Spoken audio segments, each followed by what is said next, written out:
ਵਾਹਿਗੁਰੂ ਜੀ ਕਾ ਖਾਲਸਾ ਵਾਹਿਗੁਰੂ ਜੀ ਕੀ ਫਤਿਹ। ਮੈਂ ਤੁਹਾਡੀ ਹੋਸਟ ਸ਼ਵੀਤ ਕੌਰ ਨਿਊਜ਼ ਟੀਵੀ 84 ਦੇ ਨਾਲ। ਦਰਸ਼ਕੋ, ਦੁਨੀਆ ਵਿੱਚ ਇਸ ਵੇਲੇ 7 ਬਿਲੀਅਨ ਤੋਂ ਜ਼ਿਆਦਾ ਲੋਕ ਵਸਦੇ ਹਨ। ਇਹ ਲੋਕ ਅੱਡ-ਅੱਡ ਧਰਮਾਂ ਨੂੰ ਮੰਨਣ ਵਾਲੇ ਹਨ ਅਤੇ ਇਹਨਾਂ ਵਿੱਚ ਰੱਬ ਤੋਂ ਨਾਸਤਕ ਲੋਕ ਵੀ ਹਨ ਜਿਹੜੇ ਕਿ ਰੱਬ ਨੂੰ ਨਹੀਂ ਮੰਨਦੇ। ਪਰ ਇਹ ਨਾਸਤਕ ਵੀ ਕੁਦਰਤ ਦੇ ਨਿਯਮਾਂ, ਅੱਡ-ਅੱਡ ਮੌਸਮਾਂ ਅਤੇ ਹੋਰ ਕੁਦਰਤੀ ਜਲਵਿਆਂ ਦੇ ਜ਼ਰੂਰ ਕਾਇਲ ਹਨ। ਅੱਡ-ਅੱਡ ਧਰਮਾਂ ਨੂੰ ਮੰਨਣ ਵਾਲੇ ਲੋਕਾਂ ਵਿੱਚ ਸਿੱਖ ਧਰਮ ਦੁਨੀਆ ਦਾ 5ਵਾਂ ਵੱਡਾ ਧਰਮ ਹੈ ਅਤੇ 30 ਮਿਲੀਅਨ ਦੇ ਲਗਭਗ ਸਿੱਖ ਇਸ ਵੇਲੇ ਦੁਨੀਆ ਭਰ ਵਿੱਚ ਵਸਦੇ ਹਨ। ਦੁਨੀਆ ਦੇ ਦੂਸਰੇ ਵੱਡੇ ਧਰਮ ਜਿਵੇਂ ਕਿ ਈਸਾਈ, ਇਸਲਾਮ, ਹਿੰਦੂ ਧਰਮ, ਬੁੱਧ ਧਰਮ ਆਦਿ ਦੇ ਆਪਣੇ ਕੈਲੰਡਰ ਹਨ ਜਿਹੜੇ ਕਿ ਉਹਨਾਂ ਧਰਮਾਂ ਦੀ ਵੱਖਰੀ ਹੋਣ ਨੂੰ ਦਰਸਾਉਂਦੇ ਹਨ। ਸਿੱਖ ਕੌਮ ਨੂੰ 14 ਅਪ੍ਰੈਲ 2003 ਨੂੰ ਇਹ ਮਾਣ ਹਾਸਿਲ ਹੋਇਆ ਕਿ ਸਿੱਖ ਕੌਮ ਦੀ ਵੱਖਰੀ ਹੋਣ ਦਾ ਪ੍ਰਤੀਕ ਨਾਨਕਸ਼ਾਹੀ ਕੈਲੰਡਰ ਖਾਲਸਾ ਪੰਥ ਵੱਲੋਂ ਲੰਮੀ ਵਿਚਾਰ ਤੋਂ ਬਾਅਦ ਪ੍ਰਵਾਨਿਤ ਕੀਤਾ ਗਿਆ। ਇਹ ਕੈਲੰਡਰ ਗੁਰਬਾਣੀ ਵਿੱਚ ਦਰਜ 12 ਮਾਹ ਪੰਜਾਬ ਦੇ ਮੌਸਮ ਅਤੇ ਰੁੱਤਾਂ ਅਨੁਸਾਰ ਹੈ। ਇਸ ਕੈਲੰਡਰ ਦੇ ਨਿਰਮਾਤਾ ਸਰਦਾਰ ਪਾਲ ਸਿੰਘ ਪੁਰੇਵਾਲ, ਜਿਹੜੇ ਕਿ ਐਡਮਿੰਟਨ ਕੈਨੇਡਾ ਦੇ ਵਾਸੀ ਹਨ, ਨੇ ਮਾਡਰਨ ਕੈਲੰਡਰ ਸਾਇੰਸ ਦਾ ਡੂੰਘਾ ਅਧਿਐਨ ਕਰਕੇ ਇਸ ਨੂੰ solar base most modern calendar ਦੇ ਤੌਰ ਤੇ ਪੰਥ ਦੀ ਝੋਲੀ ਵਿੱਚ ਪਾਇਆ। ਇਸ ਨਾਨਕਸ਼ਾਹੀ ਕੈਲੰਡਰ ਅਨੁਸਾਰ ਨਵੇਂ ਸਾਲ ਦੀ ਸ਼ੁਰੂਆਤ ਪਹਿਲੀ ਚੇਤ ਯਾਨੀ ਕਿ 14 ਮਾਰਚ ਨੂੰ ਹੁੰਦੀ ਹੈ। ਅੱਜ 31 ਫੱਗਣ 13 ਮਾਰਚ ਨੂੰ ਸਿੱਖ ਨਿਊ ਈਅਰ 546 ਦੀ ਈਵ ਮੌਕੇ ਅਸੀਂ ਦੋ ਪ੍ਰਮੁੱਖ ਸ਼ਖਸੀਅਤਾਂ ਨਾਲ ਗੱਲਬਾਤ ਕਰਾਂਗੇ। ਸਭ ਤੋਂ ਪਹਿਲਾਂ ਅਸੀਂ ਗੱਲਬਾਤ ਕਰਦੇ ਹਾਂ ਦਲ ਖਾਲਸਾ ਜਥੇਬੰਦੀ ਦੇ ਸੈਕਟਰੀ ਸਰਦਾਰ ਸਰਬਜੀਤ ਸਿੰਘ ਕੁਮਾਰ ਨਾਲ, ਜਿਹੜੇ ਕਿ ਇਸ ਵੇਲੇ ਸਾਨਾ ਅੰਮ੍ਰਿਤਸਰ ਤੋਂ ਫੋਨ ਲਾਈਨ ਤੇ ਜੁੜ ਚੁੱਕੇ ਨੇ। ਜੀ ਕੁਮਾਰ ਵੀਰ ਜੀ, ਵਾਹਿਗੁਰੂ ਜੀ ਕਾ ਖਾਲਸਾ ਵਾਹਿਗੁਰੂ ਜੀ ਕੀ ਫਤਿਹ। ਵਾਹਿਗੁਰੂ ਜੀ ਕਾ ਖਾਲਸਾ ਵਾਹਿਗੁਰੂ ਜੀ ਕੀ ਫਤਿਹ ਜੀ। ਕੁਮਾਰ ਵੀਰ ਜੀ, ਨਿਊ ਈਅਰ ਦੀ ਈਵ ਦੇ ਮੌਕੇ ਟੀਵੀ 84 ਦੀ ਟੀਮ ਵੱਲੋਂ ਤੇ ਸਾਡੀਆਂ ਪੂਰੇ ਦਰਸ਼ਕਾਂ ਵੱਲੋਂ ਤੁਹਾਨੂੰ ਲੱਖ ਲੱਖ ਵਧਾਈਆਂ ਨਵੇਂ ਸਾਲ ਦੀਆਂ। ਸਭ ਤੋਂ ਪਹਿਲਾਂ ਅੱਜ ਸਿੱਖ ਨਿਊ ਈਅਰ ਈਵ ਮੌਕੇ ਵੀਰ ਜੀ ਤੁਸੀਂ ਸਿੱਖ ਸੰਗਤਾਂ ਨੂੰ ਕੀ ਕਹਿਣਾ ਚਾਹੋਗੇ? ਅੱਜ ਸਾਡੇ ਨਾਨਕਸ਼ਾਹੀ ਸੰਮਤ ਦਾ ਪਹਿਲਾ ਦਿਨ ਜੀ 546 ਸੰਮਤ ਜਿਹੜਾ ਹੈਗਾ ਅੱਜ ਆਰੰਭ ਹੋਇਆ। ਹਾਂਜੀ। ਤੋ ਅੱਜ ਇਸ ਨਵੇਂ ਸਾਲ ਦੇ ਮੌਕੇ ਤੇ ਸਾਰੀ ਕੌਮ ਨੂੰ ਔਰ ਸਮੁੱਚੇ ਜਗਤ ਨੇ ਜੀ ਖਾਲਸਾ ਪੰਥ ਵੱਲੋਂ ਵਧਾਈਆਂ ਜਿਹੜੀਆਂ ਨੇ ਉਹ ਦਿੱਤੀਆਂ ਜਾ ਰਹੀਆਂ ਨੇ। ਤੋ ਅਸੀਂ ਵੀ ਜਥੇਬੰਦਕ ਤੌਰ ਤੇ, ਕਿਉਂਕਿ ਅਸੀਂ ਨਾਨਕਸ਼ਾਹੀ ਕੈਲੰਡਰ ਦੇ ਲਾਗੂ ਹੋਣ ਦੀ ਸਾਰੀ ਪ੍ਰਕਿਰਿਆ ਨਾਲ ਬੜੇ ਲੰਮੇ ਤਰੀਕੇ ਤੋਂ ਬੜੇ ਦਿਲੋਂ ਜੁੜੇ ਹੋਏ ਆ। ਤੋ ਅਸੀਂ ਅੱਜ ਸਾਰੇ ਸਿੱਖ ਸੰਸਾਰ ਨੂੰ ਔਰ ਬਾਕੀ ਦੇ ਸੰਸਾਰ ਨੂੰ ਨਾਨਕਸ਼ਾਹੀ ਕੈਲੰਡਰ ਦੇ ਇਸ ਨਵੇਂ ਵਰ੍ਹੇ ਦੇ ਉੱਤੇ ਵਧਾਈ ਦਿੰਦੇ ਆ ਔਰ ਆਸ ਕਰਦੇ ਆ ਕਿ ਇਹ ਵਰ੍ਹਾ ਸਾਰੇ ਸੰਸਾਰ ਲਈ ਖੁਸ਼ੀਆਂ ਖੇੜੇ ਲੈ ਕੇ ਆਵੇ। ਜੀ ਬਿਲਕੁਲ ਬਿਲਕੁਲ। ਤੇ ਕੁਮਾਰ ਵੀਰ ਜੀ, ਜਿਵੇਂ ਨਵੇਕਲੇ ਨਾਨਕਸ਼ਾਹੀ ਕੈਲੰਡਰ ਵਿੱਚ ਵੀ ਸੋਧਾਂ ਦੇ ਨਾਮ ਥੱਲੇ ਉਸਦਾ ਅੱਧਾ ਕੁ ਹਿੰਦੂਕਰਨ ਕਰ ਦਿੱਤਾ ਗਿਆ ਹੈ ਅਤੇ ਇਸ ਦਾ ਪੂਰਾ ਭੋਗ ਪਾਉਣ ਦੀਆਂ ਤਿਆਰੀਆਂ ਹਨ। ਇਸ ਬਾਰੇ ਤੁਸੀਂ ਕੀ ਕਹਿਣਾ ਚਾਹੋਗੇ?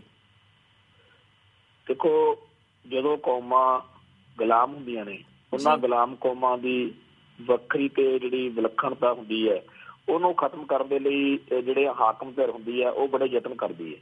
ਤੋ ਅੱਜ ਇਹ ਸਾਨੂੰ ਨਾਨਕਸ਼ਾਹੀ ਕੈਲੰਡਰ ਦੇ ਮਾਮਲੇ ਵਿੱਚ ਵੀ ਇਹ ਮੁਸ਼ਕਲ ਆ ਰਹੀ ਹੈ। ਪਰ ਇਹ ਗੱਲ ਕੱਲੀ ਨਾਨਕਸ਼ਾਹੀ ਕੈਲੰਡਰ ਦੀ ਨਹੀਂ, ਸਾਡੇ ਸਾਰੀਆਂ ਚੀਜ਼ਾਂ ਦੇ ਵਿੱਚ ਜਿਹੜਾ ਹੈਗਾ ਨਿਰਗੋਭਾ ਕਰਕੇ ਉਹਨੂੰ ਹਿੰਦੂਕਰਨ ਕਰਨ ਦਾ ਜਿਹੜਾ ਯਤਨ ਆ, ਉਹਦੇ ਵਿੱਚ ਆਪਾਂ ਸਿੱਖ ਧਰਮ ਦੀ ਵੀ ਗੱਲ ਦੇਖਦੇ ਹਾਂ ਕਿ ਸਾਨੂੰ ਇਕੱਠੇ ਰੱਖਣ ਦਾ ਇੱਕ ਜਿਹੜਾ ਇੱਕ ਕੇਂਦਰ ਸਿੱਖ ਧਰਮ ਦਾ ਵੀ ਹੈ ਕਿ ਅਸੀਂ ਸਾਰੇ ਸਿੱਖ ਭਾਈਚਾਰਾ ਇਕਜੁੱਟ ਹੋ ਕੇ ਰਹਿ ਸਕਦੇ ਹਾਂ।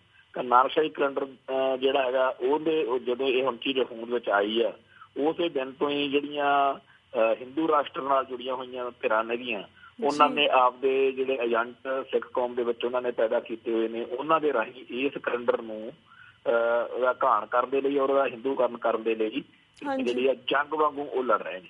ਤੇ ਅਸੀਂ ਇੱਧਰੋਂ ਖਾਲਸਾ ਪੰਥ ਵੱਲੋਂ ਜਿੱਥੇ ਵੀ ਜਿੰਨੇ ਵੀ ਜੋਗੇ ਹੈਗੇ ਆ ਅੜੇ ਹੋਏ ਆ। ਔਰ ਇੱਕ ਗੱਲ ਬੜੀ ਯਕੀਨਨ ਜਿਹੜੀ ਹੈ ਉਹ ਹੈ ਕਿ ਸਮੁੱਚਾ ਪੰਥ ਜਿਹੜਾ ਹੈ ਉਹ ਨਾਨਕਸ਼ਾਹੀ ਕੈਲੰਡਰ ਦੀ ਇਸ ਅਹਿਮੀਅਤ ਨੂੰ ਜ਼ਰੂਰ ਪਛਾਣਦਾ ਕਿ ਇਹ ਸਾਡੇ ਵੱਖਰੇਪਣ ਦੀ ਨਿਸ਼ਾਨੀ ਆ, ਵੱਖਰੇਪਣ ਦੀ ਸਾਡੇ ਹਿੰਦੂ ਤੋਂ ਜਾਂ ਖਾਸ ਤੌਰ ਤੇ ਬਾਕੀ ਨਾ ਅਸੀਂ ਹਿੰਦੂ ਆ, ਨਾ ਅਸੀਂ ਮੁਸਲਮਾਨ ਆ, ਨਾ ਅਸੀਂ ਈਸਾਈ ਆ, ਅਸੀਂ ਸਿੱਖ ਆ।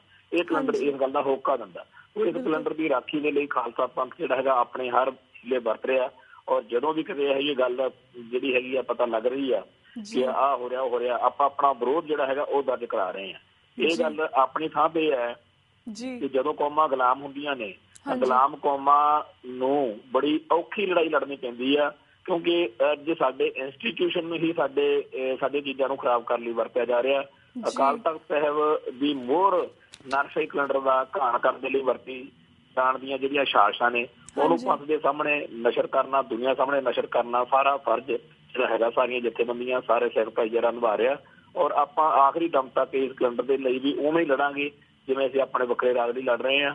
ਔਰ ਸਾਨੂੰ ਇਹ ਜਿਹੜੀ ਲੜਾਈ ਆ ਇਹਦੇ ਦੌਰਾਨ ਜੇਕਰ ਜਿੰਨੇ ਮਰਜ਼ੀ ਔਰ ਚੀਜ਼ਾਂ ਆ ਸਕਦੀਆਂ ਨੇ, ਪਰ ਜਦੋਂ ਸਾਡੀ ਆਜ਼ਾਦੀ ਦਾ ਮਸਲਾ ਹੱਲ ਹੋਏਗਾ ਤਾਂ ਨਾਲ ਹੀ ਇਹ ਚੀਜ਼ਾਂ ਵੀ ਸਾਨੂੰ ਪਤਾ ਹੋਣਗੀਆਂ ਕਿ ਇਹ ਸਾਰੇ ਸਮੇਂ ਦੌਰਾਨ ਸਾਡੇ ਕੈਲੰਡਰ ਨੂੰ, ਸਾਡੇ ਮਰਿਆਦਾ ਦੇ ਮਸਲਿਆਂ ਨੂੰ, ਹੋਰਾਂ ਨੂੰ ਇਹਨਾਂ ਨੇ ਐਕਸਪਲੋਇਟ ਕੀਤਾ ਸੀਗਾ ਤੇ ਉਦੋਂ ਅਸੀਂ ਪੂਰਾ ਕੈਲੰਡਰ ਫਿਰ ਹੂਬਹੂ ਲਾਗੂ ਕਰਨ ਦੀ ਸਥਿਤੀ ਵਿੱਚ ਹੋਵਾਂਗੇ। ਤੇ ਇਹ ਇਹਨਾਂ ਦੀਆਂ ਸ਼ਾਸਤਰੀ ਥਾਂ ਨੇ, ਪੰਥ ਨੇ ਆਪਣੀ ਜ਼ਿੰਮੇਵਾਰੀ ਨਿਭਾਉਣੀ ਆ, ਉਹ ਨਿਭਾ ਰਿਹਾ। ਹਾਂਜੀ ਹਾਂਜੀ। ਤੇ ਵੀਰ ਜੀ ਹੁਣ ਅਸੀਂ ਬਾਕੀ ਪੰਥਕ ਮੁੱਦਿਆਂ ਵੱਲ ਵੀ ਤੁਹਾਡੇ ਵਿਚਾਰ ਜਾਣਨਾ ਚਾਹਾਂਗੇ। ਜਿਵੇਂ ਤਹਿਸੀਲ ਅਜਨਾਲੇ ਦਾ ਕਾਲਿਆਂ ਵਾਲਾ ਖੂਹ ਅੱਜ ਕੱਲ੍ਹ ਬੜੀ ਚਰਚਾ ਦਾ ਵਿਸ਼ਾ ਹੈ, ਇਸ ਬਾਰੇ ਤੁਸੀਂ ਕੀ ਕਹਿਣਾ ਚਾਹੋਗੇ?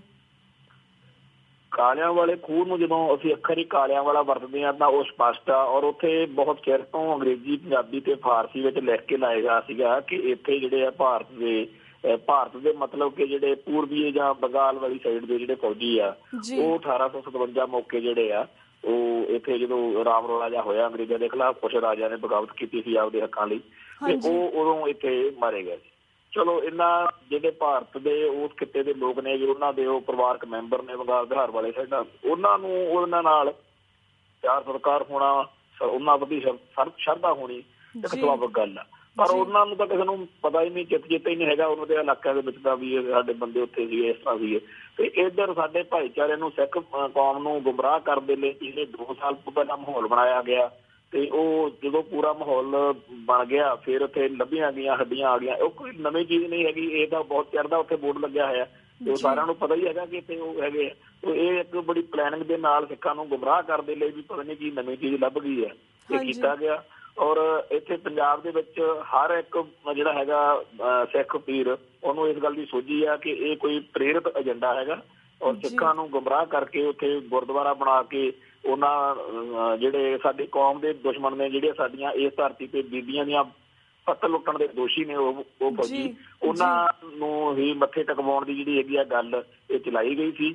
ਪਰ ਉਹਦਾ ਇੰਨਾ ਜ਼ਬਰਦਸਤ ਵਿਰੋਧ ਜਿਹੜਾ ਹੈਗਾ ਹੋਇਆ ਕਿ ਜਿਹੜੀ ਸਰਕਾਰ ਪਹਿਲੇ ਦਿਨ ਉੱਥੇ ਯਾਦਗਾਰਾਂ ਬਣਾਉਣ ਦੇ ਐਲਾਨ ਕਰੀ ਬੈਠੀ ਸੀ ਉਹਨੂੰ ਮਜਬੂਰ ਹੋਣਾ ਪਿਆ, ਉਹਨੂੰ ਬੈਕ ਤੇ ਜਾਣਾ ਪਿਆ। ਔਰ ਉਹਨਾਂ ਨੇ ਐਲਾਨ ਕੀਤਾ ਹੈਗਾ ਹੁਣ ਕਿ ਅਸੀਂ ਜੀ ਇੱਕ 5 ਮੈਂਬਰੀ ਕਮੇਟੀ ਬਣਾਈ ਆ ਔਰ ਉਸ ਕਮੇਟੀ ਨੂੰ ਜਿਹੜੇ ਹੈਗੇ ਆ ਸਹੀ ਤੱਥ ਪ੍ਰੋਵਾਈਡ ਕਰਨੇ। ਔਰ ਅਸੀਂ ਸਮਝਦੇ ਹੈਗੇ ਆ ਕਿ ਇਹ ਕਮੇਟੀਆਂ ਭਾਵੇਂ ਸਰਕਾਰ ਦਾ ਪੱਖ ਪੂਰਨ ਲਈ ਮਜਬੂਰ ਹੁੰਦੀਆਂ ਨੇ ਪਰ ਉਹਦੇ ਸਾਹਮਣੇ ਸਾਰੇ ਪੱਖ ਜਿਹੜੇ ਹੈਗੇ ਸੱਚੇ ਅਸੀਂ ਲੈ ਕੇ ਜਾਵਾਂਗੇ ਔਰ ਇਹ ਗੱਲ ਯਕੀਨਨ ਬਣਾਵਾਂਗੇ ਕਿ ਇਹ ਜਿਹੜੇ ਇੱਥੇ ਫੌਜੀ ਮਰੇ ਆ ਜੀ, ਇਹ ਸਾਡੀ ਪੰਜਾਬ ਦੀ ਧਰਤੀ ਦੇ ਵੀ ਤੇ ਪੰਥ ਦੇ ਵੀ ਵੈਰੀ ਸੀ ਤੇ ਇਹਨਾਂ ਚੋਂ ਇੱਕ ਵੀ ਸਿੱਖ ਨਹੀਂ ਸੀ। ਇਸ ਕਰਕੇ ਇਹਨਾਂ ਦਾ ਸਿੱਖਾਂ ਨਾਲ, ਪੰਜਾਬ ਨਾਲ ਕਿਸੇ ਵੀ ਤਰੀਕੇ ਦਾ ਸ਼ਰਧਾ ਵਾਲਾ ਜਿਹੜਾ ਰਵੱਈਆ ਉਹ ਨਹੀਂ ਬਣ ਸਕਦਾ। ਸਾਡੇ ਕੁਛ ਨਹੀਂ ਲੱਗਦੇ ਹੈਗੇ, ਜਿਨ੍ਹਾਂ ਦੇ ਹੈਗੇ ਨੇ ਉਹ ਜਾਣਨ, ਉਹਨਾਂ ਦਾ ਕੰਮ ਹੈ। ਬਿਲਕੁਲ ਬਿਲਕੁਲ ਵੀਰ ਜੀ। ਤੇ ਵੀਰ ਜੀ ਹੁਣ ਅਸੀਂ 2014 ਦੀ ਪਾਰਲੀਮੈਂਟ ਚੋਣਾਂ ਵੱਲ ਆਉਂਦੇ, ਜਿਸ ਤਰ੍ਹਾਂ ਤੁਸੀਂ ਜਾਣਦੇ ਕਿ ਇਹਨਾਂ ਪਾਰਲੀਮੈਂਟ ਚੋਣਾਂ ਦੀਆਂ ਤਰੀਕਾਂ ਸਾਹਮਣੇ ਹਨ। ਇਹ ਸਾਰੀਆਂ ਚੋਣਾਂ ਨੂੰ ਤੁਸੀਂ ਸਿੱਖ ਨੁਕਤਾ ਨਿਗਾਹ ਤੋਂ ਕਿਵੇਂ ਵੇਖਦੇ ਹੋ?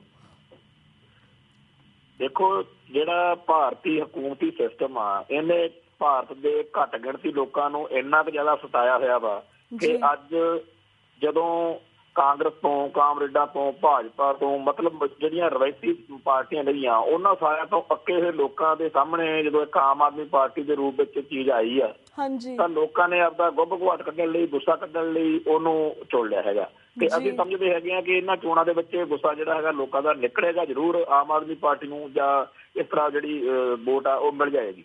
ਪਰ ਅਸੀਂ ਮੋਟੇ ਤੌਰ ਤੇ ਇਸ ਗੱਲ ਤੇ ਪਹੁੰਚੇ ਹੋਏ ਆ ਕਿ ਇਹ ਹਕੂਮਤੀ ਢਾਂਚਾ ਕਦੇ ਵੀ ਲੋਕਾਂ ਦੇ, ਸਾਰੇ ਭਾਰਤ ਦੇ ਲੋਕਾਂ ਦੇ ਵੀ ਤੇ ਖਾਸ ਤੌਰ ਤੇ ਸਿੱਖਾਂ ਦੇ ਵੀ ਹੱਕਾਂ ਦੀ ਰਾਖੀ ਕਰਨ ਵਿੱਚ ਸਫਲ ਰਿਹਾ ਸਕਦਾ। ਕੁਚਲਣ ਲਈ ਇਹ ਸਿਸਟਮ ਜਿਹੜਾ ਹੈਗਾ ਵਰਤਿਆ ਜਾ ਰਿਹਾ। ਤਾਂ ਇੱਕ ਨਾ ਇੱਕ ਦਿਨ ਇਹ ਵੀ ਆਊਗਾ ਕਿ ਆਮ ਆਦਮੀ ਪਾਰਟੀ ਤੋਂ ਵੀ ਸਾਰੇ ਭਾਰਤ ਦੇ ਲੋਕ ਜਿਹੜੇ ਹੈਗੇ ਦੁਖੀ ਹੋ ਜਾਣਗੇ, ਅੱਕ ਜਾਣਗੇ ਔਰ ਇਹਨੂੰ ਵੀ ਉਹ ਜਿਹੜਾ ਹੈਗਾ ਤਿਆਗ ਜਾਣਗੇ। ਉਸ ਸਮੇਂ ਦੀ ਉਡੀਕ ਵਿੱਚ ਮਤਲਬ ਸਾਨੂੰ ਵੇਟ ਕਰਨੀ ਚਾਹੀਦੀ ਹੈ ਕਿਉਂਕਿ ਸਾਡੇ ਇਹ ਸਿਸਟਮ ਨੇ ਤਾਂ ਸਾਰਾ ਕੁਝ ਸਾਨੂੰ ਦਰੜਿਆ ਹੋਇਆ। ਇਹ ਸਿਸਟਮ ਦੇ ਅਧੀਨ ਹੋਣ ਵਾਲੀਆਂ ਜਿਹੜੀਆਂ ਚੋਣਾਂ ਨੇਗੀਆਂ ਉਹ ਆਮ ਆਦਮੀ ਪਾਰਟੀ ਦੇ ਕਿਸੇ ਕੇਜਰੀਵਾਲ ਨੂੰ ਪ੍ਰਧਾਨ ਮੰਤਰੀ ਬਣਾ ਜਾਣ, ਚਾਹੇ ਮਨਮੋਹਨ ਸਿੰਘ ਨੂੰ ਬਣਾ ਜਾਣ, ਚਾਹੇ ਕਿਸੇ ਮੋਦੀ ਨੂੰ ਬਣਾ ਜਾਣ, ਉਹਨੇ ਸਿੱਖਾਂ ਦੇ ਉਤੇ ਹੋਰ ਨਾ ਘੱਟ ਗਿਣਤੀਆਂ ਦੇ ਜਿਹੜੇ ਹੱਕ ਆ ਉਹ ਦਰੜਨੇ ਆ। ਇਹ ਚੋਣਾਂ ਦਾ ਜਿਹੜਾ ਇੱਕ ਮਾਹੌਲ ਆ ਇਹ ਭਾਰਤੀ ਮੀਡੀਆ ਰਾਹੀਂ ਬਣਾ ਜ਼ਰੂਰ ਲੈਂਦੇ ਨੇ। ਇੱਕ ਬੜਾ ਰਾਮ ਰੌਲਾ ਜੀ ਬੜਾ ਹੋ ਗਿਆ ਪਰ ਜਿਹੜੇ ਲੋਕ ਇਹਨਾਂ ਦਿਨਾਂ ਦੇ ਵਿੱਚ ਬੜਾ ਹੁੱਬ ਕੇ ਵੋਟਾਂ ਪਾਉਣਗੇ ਉਹਨਾਂ ਨੇ 6 ਮਹੀਨੇ ਬਾਅਦ ਹੀ ਜਿਹੜਾ ਚੁਣੀ ਹੋਈ ਸਰਕਾਰ ਹੋਊ ਉਹਦੇ ਖਿਲਾਫ ਧਰਨੇ ਮੁਜ਼ਾਹਰੇ ਕਰਨੇ ਜੀ। ਤੇ ਵੀਰ ਜਿਸ ਤਰ੍ਹਾਂ ਅੱਜ ਕੱਲ੍ਹ ਕਾਫੀ ਆਮ ਆਦਮੀ ਪਾਰਟੀ ਦੀ ਹਰ ਜਗ੍ਹਾ ਤੇ ਚਰਚਾ ਹੋ ਰਹੀ ਹੈ, ਆਮ ਆਦਮੀ ਪਾਰਟੀ ਦੀ ਇਸ ਵੇਲੇ ਪੰਜਾਬ ਵਿੱਚ ਕੀ ਪੋਜੀਸ਼ਨ ਹੈ, ਇਸ ਬਾਰੇ ਵੀ ਦੱਸੋ। ਜਦੋਂ ਕੇਜਰੀਵਾਲ ਨੇ ਅੱਜ ਤੋਂ ਪਹਿਲਾਂ ਗਵਰਨਮੈਂਟ ਜਦੋਂ ਉੱਥੇ ਦਿੱਲੀ 'ਚ ਉਹਨੇ ਰਿਜ਼ਾਈਨ ਕੀਤਾ CM, ਉਹਦੀ ਗਵਰਨਮੈਂਟ ਰਿਜ਼ਾਈਨ ਹੋਈ, ਉਦੋਂ ਇੱਕ ਵਾਰ ਬੜਾ ਉਹਦੇ ਹੱਕ 'ਚ ਫੇਵਰ ਜਿਹੜਾ ਬੜਾ ਲੋਕਾਂ ਦਾ ਆਇਆ ਤੇ ਬੜਾ ਉਹਦੇ ਵੱਲ ਲੋਕਾਂ ਦਾ ਚੰਗਾ ਹਾਂ ਪੱਖੀ ਨਜ਼ਰੀਆ ਬਣਿਆ ਸੀਗਾ।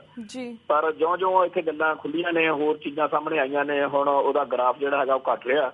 ਪਰ ਫਿਰ ਵੀ ਕਾਂਗਰਸ ਤੋਂ ਜਾਂ ਪੰਜਾਬ ਦੇ ਵਿੱਚ ਖਾਸ ਤੌਰ ਤੇ ਬਾਦਲ ਦਲ ਤੋਂ ਜਿਹੜੇ ਲੋਕ ਨਾਰਾਜ਼ ਜਾਂ ਨਿਰਾਸ਼ ਨੇ, ਉਹਨਾਂ ਨੇ ਵੋਟ ਪਾਉਣ ਦੇ ਲਈ ਆਪਦਾ ਮਨ ਆਮ ਆਦਮੀ ਪਾਰਟੀ ਪ੍ਰਤੀ ਬਣਾਇਆ ਹੋਇਆ ਵਾ ਤੇ ਉਮੀਦ ਆ ਕਿ ਐਤਕੀ ਉਹ ਆਪਦਾ ਇੱਥੇ ਖਾਤਾ ਚੰਗੇ ਨੰਬਰਾਂ 'ਚ ਖੋਲ੍ਹਣ 'ਚ ਕਾਮਯਾਬ ਹੋਣਗੇ। ਜੀ ਤੇ ਵੀਰ ਜੀ, ਸਾਡੇ ਕੋਲ 3 ਮਿੰਟ ਰਹਿ ਗਏ ਨੇ। ਅਸੀਂ ਇਹ ਜਾਣਨਾ ਚਾਹਾਂਗੇ, ਜਿਸ ਤਰ੍ਹਾਂ ਤੁਸੀਂ ਨਵੇਂ ਸਾਲ ਦੇ ਮੌਕੇ ਤੇ ਸਿੱਖ ਧਰਮ ਦੇ ਪ੍ਰਚਾਰ ਪ੍ਰਸਾਰ ਲਈ ਯੰਗਰ ਜਨਰੇਸ਼ਨ ਨੂੰ ਇਸ ਵੇਲੇ ਕੀ ਸੁਨੇਹਾ ਦੇਣਾ ਚਾਹੋਗੇ? ਮੈਂ ਇਹ ਕਹਿਣਾ ਚਾਹੁੰਦਾ ਹਾਂ ਕਿ 4-5 ਚੀਜ਼ਾਂ ਤੇ ਸਾਨੂੰ ਵਿਸ਼ੇਸ਼ ਧਿਆਨ ਦੇਣਾ ਪਊਗਾ ਜਿਹੜੀਆਂ ਸਾਡੀਆਂ ਏਕਤਾ ਦਾ ਜਾਮਨ ਨੇ। ਸਾਡਾ ਸਭ ਤੋਂ ਪਹਿਲਾਂ ਹੈਗਾ ਗੁਰੂ ਗ੍ਰੰਥ ਸਾਹਿਬ ਸਾਨੂੰ ਏਕੇ ਦੇ ਲੜ ਲਾਉਂਦਾ, ਤਾਂ ਇਹਦੇ ਬਰਾਬਰ ਕਈ ਜਿਹੜੀਆਂ ਚੀਜ਼ਾਂ ਖੜੀਆਂ ਕੀਤੀਆਂ ਜਾ ਰਹੀਆਂ ਨੇ, ਕੋਈ ਅੰਮ੍ਰਿਤ ਬਾਣੀ ਗ੍ਰੰਥ, ਕੋਈ ਭੰਡਾਰੇ ਵਾਲੇ ਨੇ ਭਾਵ ਸਾਗਰ, ਇਹ ਸਾਰੀਆਂ ਚੀਜ਼ਾਂ ਗੁਰੂ ਗ੍ਰੰਥ ਸਾਹਿਬ ਜੀ ਦੀ ਜਿਹੜੀ ਸਰਵਉੱਚਤਾ ਵਾ, ਜਿਹੜੀ ਸਾਡਾ ਇਸ਼ਟ ਵਾ, ਉਹਦੀ ਬਰਾਬਰਤਾ, ਉਹਦੇ ਸ਼ਰੀਕ ਵਜੋਂ ਇਹ ਵਾਰੀਆਂ ਜਾ ਰਹੀਆਂ ਨੇ। ਤਾਂ ਸਾਨੂੰ ਸਾਰਿਆਂ ਨੂੰ ਏਕੇ ਦੇ ਵਿੱਚ ਲਿਆਉਣ ਲਈ ਗੁਰੂ ਗ੍ਰੰਥ ਸਾਹਿਬ ਦੇ ਉੱਤੇ ਇਤਕਾਦ ਲਿਆਉਣਾ, ਉਹਦਾ ਪ੍ਰਚਾਰ ਪ੍ਰਸਾਰ ਕਰਨਾ ਔਰ ਉਹਦੀ ਵਿਚਾਰਧਾਰਾ ਨੂੰ ਪ੍ਰਫੁੱਲਤ ਕਰਨਾ ਗੁਰੂ ਗ੍ਰੰਥ ਸਾਹਿਬ ਜੀ ਨੂੰ ਸਾਡਾ ਪਹਿਲਾਂ ਤਾਂ ਇਹ ਹੋਣਾ ਚਾਹੀਦਾ। ਦੂਸਰੀ ਜਿਹੜੀ ਚੀਜ਼ ਸਾਨੂੰ ਇਕੱਠੇ ਰੱਖਣ 'ਚ ਸਾਰੇ ਸਾਡੇ ਸਿੱਖ ਸਮਾਜ ਨੂੰ ਸਭ ਤੋਂ ਵਧੀਆ ਯੋਗਦਾਨ ਉਹ ਹੈਗੀ ਆ ਸੰਗਤ ਤੇ ਪੰਗਤ ਦੀ ਮਰਿਆਦਾ। ਇਹ ਬੜੇ ਵਿਗੇ ਟੇਢੇ ਤਰੀਕੇ ਨਾਲ ਇੱਥੇ ਬਹੁਤ ਸਾਰੀਆਂ ਗੱਲਾਂ ਨੇ ਅੱਜ ਦੇ ਸਮੇਂ ਦੇ ਉੱਤੇ, ਉਹਨਾਂ ਦੇ ਡਿਟੇਲ 'ਚ ਨਾ ਜਾਵਾਂ, ਪਰ ਸੰਗਤ ਤੇ ਪੰਗਤ ਦੀ ਵਿਚਾਰਧਾਰਾ ਨੂੰ ਤੋੜਨ ਦੇ ਲਈ ਇਹੋ ਜਿਹੀਆਂ ਸੰਸਥਾਵਾਂ, ਇਹੋ ਜਿਹੀਆਂ ਚੀਜ਼ਾਂ ਖੜੀਆਂ ਕੀਤੀਆਂ ਜਾ ਰਹੀਆਂ ਨੇ ਕਿ ਇੱਕ ਇੱਧਰ ਬਠਿੰਡੇ ਵੱਲ ਭੁੱਚੋਂ ਮੰਡੀ ਕਹਿੰਦੇ ਆ, ਉੱਥੇ ਉਹਨਾਂ ਨੇ ਅੱਡ ਜਾਤ ਦੇ ਆਧਾਰ ਤੇ ਪੰਗਤਾਂ ਬਣਾਉਣੀਆਂ ਸ਼ੁਰੂ ਕੀਤੀਆਂ ਰਹੀਆਂ ਲੰਗਰ ਦੇ ਵਿੱਚ ਕਿ ਇੱਥੇ ਫਲਾਨੀ ਜਾਤ ਤੇ ਭਾਂਡੇ ਪਏ ਨੇ ਜੀ, ਏਦਾਂ ਉਹਨਾਂ ਦੀ ਅਲੱਗ ਪੰਗਤ, ਜਾਂ ਫਲਾਨੀ ਬੰਦੇ ਜਿਹੜੇ ਹੈਗੇ ਸੰਗਤ ਵਿੱਚ ਜਾ ਕੇ ਅੰਦਰ ਮੱਥਾ ਨਹੀਂ ਟੇਕ ਸਕਦੇ। ਸੋ ਸੰਗਤ ਤੇ ਪੰਗਤ ਨੂੰ ਤੋੜਨ ਵਾਲੀਆਂ ਏਦਾਂ ਦੀਆਂ ਹਜ਼ਾਰਾਂ ਹੀ ਚੀਜ਼ਾਂ ਇੱਥੇ ਭਾਰਤ ਦੀ ਧਰਤੀ ਤੇ, ਪੰਜਾਬ ਦੀ ਧਰਤੀ ਤੇ ਆ ਗਈਆਂ ਨੇ, ਜਿਨ੍ਹਾਂ ਨੇ ਸਾਡੇ ਏਕਤਾ ਨੂੰ, ਕਿਉਂਕਿ ਉਹ ਫਿਰ ਭਾਈਚਾਰਕ ਤੌਰ ਤੇ ਸਾਂਝ ਟੁੱਟਦੀ ਹੈ। ਸੰਗਤ ਤੇ ਪੰਗਤ ਦਾ ਤਾਂ ਗੁਰੂ ਸਾਹਿਬ ਦਾ ਕੌਨਸੈਪਟ ਹੀ ਏਕੇ ਰੱਖਣ ਦਾ ਸੀ। ਅਗਲੀ ਚੀਜ਼ ਜਿਹੜੀ ਹੈਗੀ ਆ ਉਹ ਹੈਗਾ ਸਾਡਾ ਗੁਰਦੁਆਰਾ ਸੰਸਥਾ। ਸੋ ਗੁਰਦੁਆਰਾ ਸੰਸਥਾ ਨੇ ਸਾਨੂੰ ਗੁਰੂ ਦੇ ਲੜ ਲਾਉਣਾ ਤੇ ਗੁਰੂ ਗ੍ਰੰਥ ਸਾਹਿਬ ਜੀ ਦੀ ਵਿਚਾਰਧਾਰਾ ਨੂੰ ਅਸੀਂ ਇੱਥੇ ਪ੍ਰਫੁੱਲਤ ਕਰਨਾ ਹੁੰਦਾ। ਪਰ ਇੱਥੇ ਗੁਰਦੁਆਰੇ ਜਿਹੜੇ ਨੇ ਉਹ ਕਾਸਟ ਬੇਸ, ਮਤਲਬ ਅੱਡ ਜਾਤਾਂ ਦੇ ਆਧਾਰ ਤੇ, ਜਦੋਂ ਰਾਮਗੜ੍ਹੀਆਂ ਦਾ ਗੁਰਦੁਆਰਾ, ਮਜ਼੍ਹਬੀ ਸਿੱਖਾਂ ਦਾ ਗੁਰਦੁਆਰਾ, ਏਦਾਂ, ਸੋ ਇਹ ਚੀਜ਼ਾਂ ਗਲਤ ਆ ਗਈਆਂ ਨੇ। ਸੋ ਏਦਾਂ ਹੀ ਸਿੱਖ ਰਿਆਤ ਮਰਿਆਦਾ ਸਾਨੂੰ ਇਕੱਠੇ ਰੱਖਣ ਦਾ ਕਾਰਨ ਆ, ਉਹ ਵੀ ਹੁਣ ਉਹਦੇ ਵਿੱਚ ਅਲੱਗ-ਅਲੱਗ ਤਰੀਕੇ ਨਾਲ ਸੰਪਰਦਾਵਾਂ ਨੇ ਤੇ ਹੋਰਾਂ ਨੇ ਭੰਨ ਤੋੜ ਕਰਕੇ ਵੰਡੀਆਂ ਪਾਉਣੀਆਂ ਸ਼ੁਰੂ ਕਰਤੀਆਂ ਨੇ। ਸੋ ਸਾਨੂੰ ਗੁਰੂ ਗ੍ਰੰਥ ਸਾਹਿਬ ਜੀ, ਸੰਗਤ ਤੇ ਪੰਗਤ ਦੀ ਵਿਚਾਰਧਾਰਾ ਤੇ ਆਪਣੇ ਸਿੱਖ ਰਹਿਤ ਮਰਿਆਦਾ ਤੇ ਗੁਰਦੁਆਰਾ, ਇਹਨਾਂ ਦੇ ਸਹੀ ਰੂਪ ਦੇ ਵਿੱਚ ਅਸੀਂ ਪ੍ਰਚਾਰ ਪ੍ਰਸਾਰ ਕਰੀਏ। ਅਸੀਂ ਸਾਰੇ ਜਣੇ ਇਸ ਗੱਲ ਨੂੰ ਮੰਨੀਏ ਕਿ ਇਹ ਸਾਡੀ ਏਕਤਾ ਨੂੰ ਮਜ਼ਬੂਤ ਕਰਨ ਵਾਲੀਆਂ ਇੰਸਟੀਟਿਊਸ਼ਨ ਹੈਗੀਆਂ ਔਰ ਇਹਨਾਂ ਇੰਸਟੀਟਿਊਸ਼ਨ ਦੇ ਉੱਤੇ, ਸੰਸਥਾਵਾਂ ਦੇ ਉੱਤੇ ਡਟ ਕੇ ਪਹਿਰਾ ਦੇਣਾ ਔਰ ਇਹਨਾਂ ਪ੍ਰਤੀ ਆਪਦਾ ਅਦਬ ਸਤਿਕਾਰ ਜਿਹੜਾ ਹੈਗਾ ਬਹਾਲ ਕਰਨਾ ਔਰ ਇਹਨੂੰ ਤੋੜਨ ਵਾਲੀਆਂ ਚੀਜ਼ਾਂ ਦਾ ਜਿਹੜਾ ਹੈਗਾ ਚਿਹਰਾ ਨੰਗਾ ਕਰਨਾ, ਉਹ ਸਾਡਾ ਫਰਜ਼ ਬਣਦਾ। ਤੇ ਮੈਂ ਨਵੇਂ ਸਾਲ ਦੇ ਵਰ੍ਹੇ ਤੇ ਸਾਰੀ ਕੌਮ ਨੂੰ ਵਧਾਈ ਦਿੰਦਾ ਹਾਂ, ਇਹ ਕਹਿੰਦਾ ਆਓ ਇੱਕ ਹੋਈਏ, ਇਕੱਠੇ ਚੱਲੀਏ ਤੇ ਆਓ ਕੌਮ ਦੇ ਰਲ ਮਿਲ ਕੇ ਮਸਲੇ ਜਿਹੜੇ ਆ ਉਹ ਹੱਲ ਕਰੀਏ। ਜੀ ਬਿਲਕੁਲ ਵੀਰ ਜੀ, ਅਸੀਂ ਵੀ ਰੱਬ ਅੱਗੇ ਹੀ ਅਰਦਾਸ ਕਰਦੇ ਹਾਂ ਕਿ ਜਿਹੜੀ ਸਾਡੀ ਖੋਖਲੀ ਸਿੱਖ ਕੌਮ ਹੋਈ ਜਾ ਰਹੀ ਹੈ ਨਾ, ਸਾਰਿਆਂ ਨੂੰ ਇਕਜੁੱਟ ਕਰੇ, ਇਕਜੁੱਟ ਹੋ ਕੇ ਅਸੀਂ ਇਹ ਲੜਾਈ ਵੀ ਕਰ ਸਕਦੇ ਹਾਂ, ਨਹੀਂ ਤਾਂ ਅਸੀਂ ਇਕੱਲੇ ਤਾਂ ਅਸੀਂ ਕਿਸ ਚੀਜ਼ ਦਾ ਮੁਕਾਬਲਾ ਨਹੀਂ ਕਰ ਸਕਦੇ। ਤੇ ਵੀਰ ਜੀ, ਹੁਣ ਸਾਡਾ ਵਕਤ ਬ੍ਰੇਕ ਵੱਲ ਜਾ ਰਿਹਾ, ਤੁਹਾਡਾ ਬਹੁਤ ਬਹੁਤ ਸ਼ੁਕਰੀਆ, ਤੁਸੀਂ ਆਪਣੇ ਵਿਚਾਰ ਸਾਡੀ ਸਿੱਖ ਸੰਗਤਾਂ ਦੇ ਨਾਮ ਕੀਤੇ ਤੇ ਹੁਣ ਅਸੀਂ ਤੁਹਾਡੇ ਕੋਲ ਇੱਥੇ ਇਜਾਜ਼ਤ ਲੈਂਦੇ ਹਾਂ। ਵਾਹਿਗੁਰੂ ਜੀ ਕਾ ਖਾਲਸਾ, ਵਾਹਿਗੁਰੂ ਜੀ ਕੀ ਫਤਿਹ। Viewers, वक्त हो गया एक छोटे से ब्रेक तक। Keep watching News TV 84 The Now. We'll be right back after a short break.